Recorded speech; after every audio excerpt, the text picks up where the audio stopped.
Hi Thursday evening புட்டுக்கு வந்து Friday annual டேங்கிறதால கொஞ்சம் dress எல்லாம் எடுக்க போயிருந்தோம். இந்த பெட்ரோல் பங்க்லேயே அரௌண்ட் 1 மணி நேரம் கிட்ட ஆயிடுச்சு. எல்லாரும் டேங்கை ஃபில் பண்ணுறாங்க, எக்ஸஸாக கேனில் வாங்குறாங்க. சந்தோஷம், நம்மளும் விட்டா பெட்ரோல் கிடைக்காதுன்னு டேங்கை ஃபில் பண்ணிட்டு வந்துட்டாங்க. ஒரு வழியாக வந்தாச்சு. செம்ம பசி.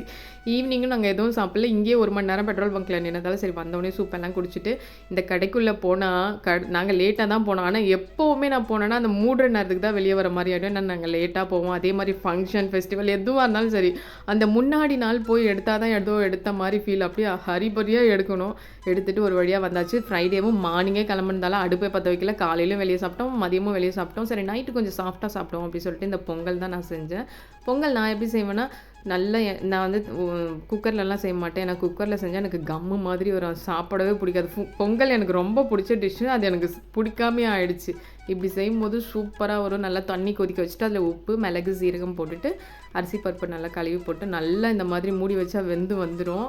நான் நெய் ஊற்றிட்டு அந்த இஞ்சியை வந்து நல்லா துருவி எண்ணெயும் நெய்யும் போட்டு நல்லா தாளித்து போட்டுருவேன். இந்த மாதிரி தாளித்து போட்டால் தான் பிடிக்கும். அந்த பச்சையாக இஞ்சி வந்தால் பிடிக்காதுன்னு சொல்லிட்டு இவங்களுக்கு பார்த்து செஞ்சு நான் எப்படி சாப்பிட்ணுங்கிறதே மறந்துடுவேன். அப்புறம் நெய் விட்டு அதில் முந்திரி, கருவேப்பிலெல்லாம் போட்டு தாளித்து கொட்டினோம்னா, ஆனால் அப்படியே இந்த கரண்டியில் ஒட்டாமல் ரவை மாதிரி வரும் பொங்கல். இந்த குழன்னு செஞ்சால் எங்கள் வீட்டில் யாருக்குமே பிடிக்காது. இந்த ரவை மாதிரி அரிசி தெரியணும், அந்த மாதிரி இப்போ நான் சூப்பரான வரும்.